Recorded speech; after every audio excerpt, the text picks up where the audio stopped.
Shalom, saudara-saudara yang terkasih di dalam nama Tuhan Yesus. Senang sekali boleh berjumpa kembali bersama saya dalam channel Christ Center Official. Saat ini kita boleh bersama-sama akan mendengarkan kebenaran firman Tuhan Sabtu 8 Januari 2022. Kita sungguh bersyukur kepada Tuhan atas kesempatan yang Ia berikan kepada kita. Kita boleh memuji menyembah Tuhan, bahkan boleh mendengarkan dan merenungkan kebenaran firman-Nya. Nah saudara, mari kita satukan hati untuk berdoa.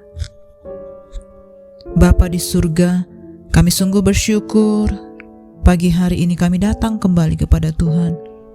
Kami percaya anugerah-Mu berlimpah atas kami. Kami boleh dikuatkan, diteguhkan, dan kami semakin bersemangat di dalam mengikut Tuhan. Ajar kami Tuhan melalui firman-Mu, bentuk kami, dan kami siap menjadi pelaku-pelaku firman Tuhan. Roh Kudus yang menginsafkan kami akan kebenaran, akan dosa dan penghakiman. Kami percaya kami akan mengalami pertumbuhan, pengenalan akan Tuhan yang lebih dalam. Kami bersyukur Tuhan. Kami siap mendengarkan kebenaran firman Tuhan hanya di dalam nama Tuhan Yesus. Amin. Judul kebenaran firman Tuhan yang akan kita dengarkan pada hari ini adalah mantan, yang tertulis di dalam 1 Timotius 1 ayat 12 sampai 17. Mari buka firman Tuhan ini bersama-sama dan saya akan membacakannya buat saudara-saudara. Ucapan syukur atas kasih karunia Allah. Aku bersyukur kepada Dia yang menguatkan aku, yaitu Kristus Yesus Tuhan kita, karena Ia menganggap aku setia dan mempercayakan pelayanan ini kepadaku. Aku yang tadinya seorang penghujat dan seorang penganiaya dan seorang ganas, tetapi aku telah dikasihaninya, karena semuanya itu telah kulakukan tanpa pengetahuan, yaitu di luar iman. Malah kasih karunia Tuhan kita itu telah dikaruniakan dengan limpahnya kepadaku dengan iman dan kasih dalam Kristus Yesus. Perkataan ini benar dan patut diterima sepenuhnya. Kristus Yesus datang ke dunia untuk menyelamatkan orang berdosa. Dan di antara mereka, akulah yang paling berdosa. Tetapi justru karena itu aku dikasihani, agar dalam diriku ini, sebagai orang yang paling berdosa, Yesus Kristus menunjukkan seluruh kesabarannya. Dengan demikian, aku menjadi contoh bagi mereka yang kemudian percaya kepadanya dan mendapat hidup yang kekal. Hormat dan kemuliaan sampai selama-lamanya bagi Raja segala zaman, Allah yang kekal, yang tak nampak, yang esa. Amin. Nah saudara, kata mantan paling sering disematkan kepada seseorang yang dahulu pernah menjadi pacar. Namun kata ini juga digunakan untuk menyebut orang-orang yang telah berubah dari buruk menjadi baik. Misalnya, mantan pencuri. Kata mantan menunjukkan bahwa mereka sekarang tidak lagi berperilaku seperti dahulu. Namun orang sering melupakan kata mantan itu sendiri, sehingga seorang mantan pelaku kejahatan tetap dianggap pelaku kejahatan, sekalipun tidak lagi melakukan kejahatan. Orang itu jadi takut mengungkap masa lalunya. Tidak seperti orang-orang pada umumnya, Rasul Paulus tanpa ragu menyebutkan identitas masa lalunya. Dia menyebut diri sebagai seorang mantan penghujat, mantan penganiaya, dan mantan orang yang ganas. Dia tak ragu menyebutkan hal-hal itu karena dia telah berubah. Dia tak lagi seperti dahulu.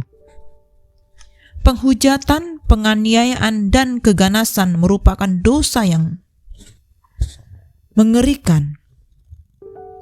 Orang-orang yang melakukan dosa-dosa seperti ini sungguh luar biasa berdosa di hadapan Allah.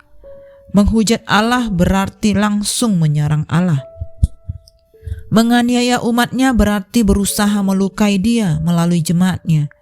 Dan menjadi ganas adalah sama seperti Ismail, yang tangannya akan melawan tiap-tiap orang dan tangan tiap-tiap orang akan melawan dia. Sebab perbuatan-perbuatan seperti itu melanggar hak istimewa Allah serta merampas kemerdekaan sesama makhluk. Bagi para petobat sejati, supaya berhasil mencapai maksudnya dan tidak akan kembali lagi kepada keadaannya semula sampai mereka dibawa pulang kepada Allah.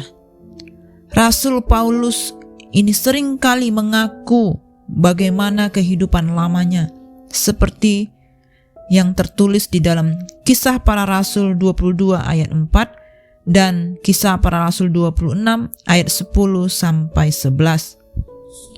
Dengan menyebutkan masa lalunya, Rasul Paulus bukan hendak menunjukkan kehebatan atau kebaikannya.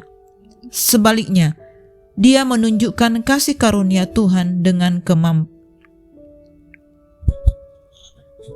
pengampunannya.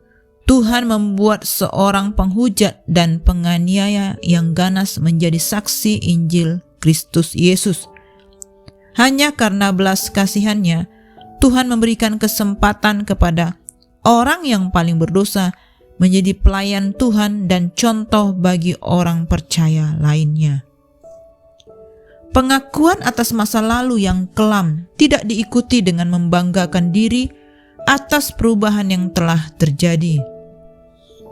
Paulus mengakui bahwa Kristus Yesuslah yang menguatkannya, yang menganggapnya setia, serta memberikannya kepercayaan untuk terlibat dalam pelayanan yang ada. Paulus mengakui bahwa semua yang terjadi semata-mata karena kasih karunia Tuhan telah dikaruniakan dengan limpah. Paulus mengakui bahwa Yesus telah mengasihani dirinya sebagai orang yang paling berdosa dan telah menunjukkan kesabarannya. Pengalaman Rasul Paulus ini kiranya menggugah kita untuk berani menjadi saksi Tuhan. Masa lalu harus menjadi pelajaran bagi kita, tetapi hendaknya tidak membebani kita untuk melangkah ke depan. Sekelam apapun masa lalu kita, bukan berarti kita tidak mungkin menjadi pewarta ataupun pemberita kebenaran firman Tuhan. Oleh karena itu, seburuk apapun masa lalu kita tidak perlu minder. Sebaliknya, seindah apapun masa lalu kita, tak menjadi alasan untuk tinggi hati dan merasa lebih baik daripada orang lain. Satu-satunya yang menjadi fokus kita adalah Tuhan, karena Dialah yang telah mengasihani dan mengubah masa lalu kita. Tidak ada kata terlambat bagi siapapun untuk menerima anugerah Allah yang mengubahkan kehidupan. Bagi setiap orang yang telah mengalami anugerah itu, janganlah berdiam diri.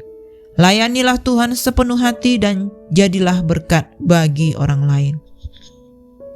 Masa lalu tetaplah masa lalu. Siapapun kita dahulu, kita adalah mantan pendosa. Kita tak lagi berbuat dosa seperti dahulu, melainkan memancarkan belas kasih Allah. Oleh karena itu, kita harus move on, bergerak maju, dan turut dalam pekerjaan Tuhan di dalam segala hormat dan kemuliaan Tuhan. Demikianlah renungan firman Tuhan pada hari ini. Mari saudara-saudara kita lebih lagi mengevaluasi diri kita, introspeksi diri kita. Apakah hidup kita sudah sesuai dengan kehendak Tuhan? Apakah kita masih tinggal di dalam dosa-dosa yang lalu? Apakah kita tidak bisa move on dari semua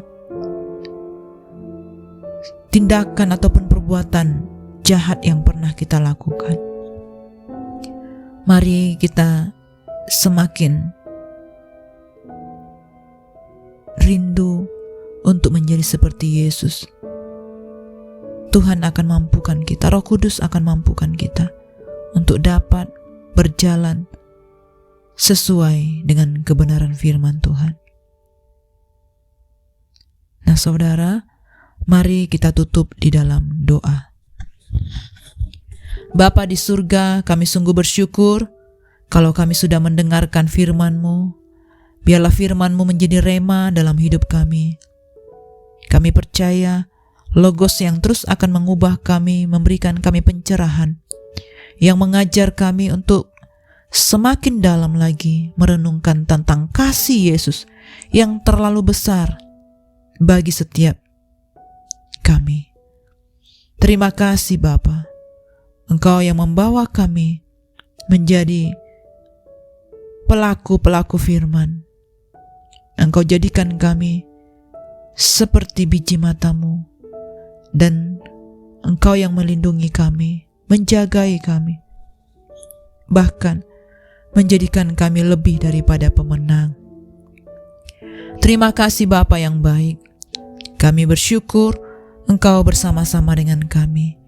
Engkau yang tidak pernah meninggalkan kami. Engkau menuntun, membimbing kami ke air yang tenang. Terima kasih Bapa, karena Engkau adalah gembala yang sungguh baik bagi setiap kami. Terima kasih Tuhan Yesus. Kami percaya hidup kami akan semakin menjadi lebih baik di dalam tangan Tuhan. Terima kasih Bapa. Ini doa kami. Dipermuliakanlah nama-Mu di dalam kami. Bahkan seluruh aspek kegiatan yang kami lakukan sepanjang hari ini, Tuhan yang membuatnya berhasil. Tuhan yang membuatnya semakin kudus di dalam Engkau, sehingga kami dapat mempermuliakan nama Tuhan dalam seluruh aspek hidup kami. Berkati seluruh pekerjaan kami Tuhan, studi kami, apapun yang kami kerjakan sepanjang hari ini, sungguh-sungguh menyenangkan hati Tuhan. Terima kasih Bapa. Urapi kami, berkati kami. Yang sakit Tuhan sembuhkan, yang lemah Tuhan kuatkan. Bahkan Tuhan berikan pengharapan bagi mereka yang putus asa. Kami berdoa ya Tuhan, bagi Tuhan, bagi Engkau tidak ada yang mustahil. Biar iman kami bangkit di dalam Engkau ya Tuhan. Terima kasih Bapa. Terpujilah nama-Mu.